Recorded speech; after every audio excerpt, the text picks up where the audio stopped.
مولا هبت الله په یو فرمان کې د جماعتونو په اړه څه ډول حکم کړی؟ درنو لیدونکو ستړي مشئ. د اسلامي امارت ویاند ذبیح الله مجاهد وایي چې د اسلامي امارت مشر مولا هبت الله په یو حکم کې د جماعتونو د برېښنا لګښتونه بخښلي دي. هغه ویلي اړوند ادارې ته لارښوونه شوې چې په راتلونکي کې د یادو لګښتونو د تادیې غوښتنه ونه کړي.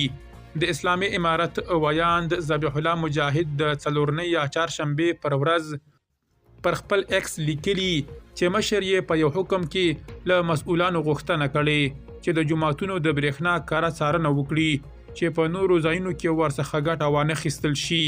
د جماعتونو د برېښنا بیلونه داسې مهال بخښل کیږي چې ډیری جماعتونه ترڅنګ مدرسې لري او په ښارونو کې د ځینو ملا امامانو کورونه هم د جماعت له برېښنا ګټه پورته کوي.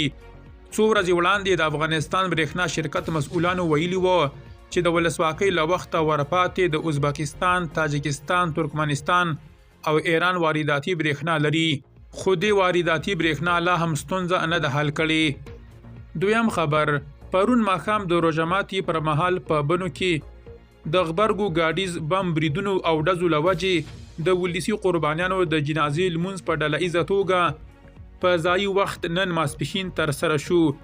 په ولسي قربانیانو کې ښځې او ماشومان هم ګډ دي. د پاکستاني طالبانو د حافظ ګل بهادر ډلې جیش الپرسان ګروپ د دغه برید مسؤلیت پر غاړه واخیست او پکې د لسګونه پاکستانیو پوځیانو د وژلو یادونه کوي.